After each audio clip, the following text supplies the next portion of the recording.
Boker Tov à tous, on est à la deuxième plaie, c'est la plaie des grenouilles. Et donc on connaît l'histoire, c'est qu'en fait il y a une grande grenouille qui est sortie de la mer.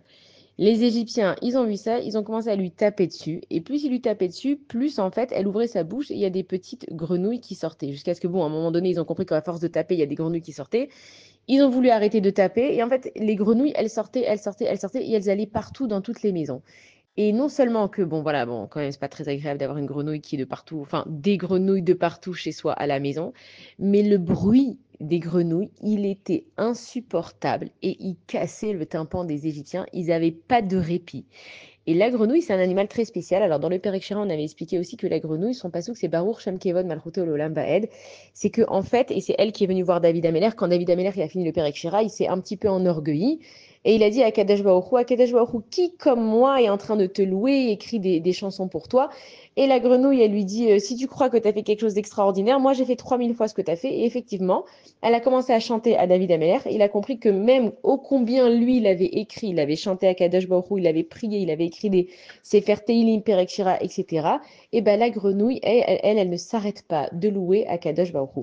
Et donc la grenouille aussi, elle a fait un très grand sacrifice. C'est que la grenouille, elle allait dans les fours et dans les gâteaux. Et donc elle était prête à se faire mourir. Il faut savoir qu'à Kadosh Baruch Hu, les animaux, ils servent à Kadash Baruch Hu. Donc, ils écoutent. Hachem, il lui a dit à la grenouille, tu vas aller, tu vas déranger les Égyptiens, tu vas aller dans leur maison, tu vas aller dans leur lit, tu vas pas les lâcher. Et la grenouille, elle s'est surpassée, elle a dit à Kadash Baruch Hu, je vais être prête à mourir pour toi. Tu m'as pas demandé d'aller dans les fours pour me mettre dans les gâteaux. Tu m'as pas demandé de me mettre en danger. Même il paraît qu'elle rentrait dans la bouche, dans le corps des Égyptiens et qu'à l'intérieur, ça devait être atroce. À l'intérieur, elle faisait un bruit insupportable. Et la grenouille, elle a dit à Kadash Baruchou, je vais me surpasser pour toi. Et ce que je vais faire, c'est que je vais être prête à donner ma vie pour toi. Et donc cette plaie des Égyptiens, elle a été insupportable. Et que Pharaon, il a décidé, donc après la plaie des grenouilles, il a fait un gros, comme ça il y a marqué, genre il a fait un gros craquage. Il a dit non, là, déjà je peux plus, c'est beaucoup trop pour moi. Et en fait, à Kadesh Baruch Hu, il voulait nous montrer à combien en fait les Réchaïm, quand ils sont dans la souffrance et que c'est trop pour eux, alors là, ils craquent et ils disent, bon, allez, ok, mon cher Rabbeinu, ce que tu veux, sors avec tes enfants, tes moutons, sors avec tout.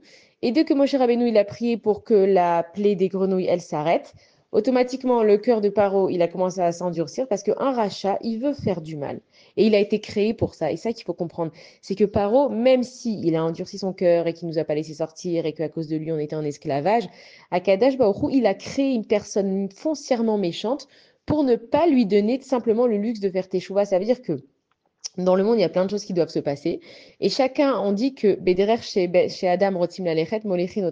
Ça veut dire que le chemin que tu vas emprunter, on va t'aider à aller. Paro, il n'était pas obligé d'être méchant. Paro, il n'était pas obligé d'aller jusqu'au bout. Mais quand Akadosh Baruch Hu, il a vu qu'il prenait tellement de plaisir à faire souffrir les Juifs et à les torturer et à les fouetter, etc., il a dit, si c'est vraiment ça le chemin que tu veux, eh ben, je vais pas te laisser le choix d'aller dans ce chemin. Et ça veut dire que même après chaque plaie qui était insupportable, où Paro, il craquait, il disait à mon cher Rabbeinu, c'est bon, tu peux partir, toi, ta famille, tout le monde, dès qu'il y avait un petit moment de répit, un petit moment de calme, alors il se laissait aller et il revenait à son mauvais penchant. Et c'est pour ça que nous, on est différents les Juifs, c'est que évidemment, à Kadesh Baruch Hu, nous aussi, nous envoie des épreuves. Alors c'est vrai que quand on a des épreuves, on est fort, et on a la Emouna, et on appelle à Kadesh Baruch Hu, et puis dès que les choses, elles se calment un tout petit peu, on a tendance à se relâcher. Et il faut pas se relâcher. C'est justement dans les moments de calme qu'on cherche à Kadesh Baruch Hu.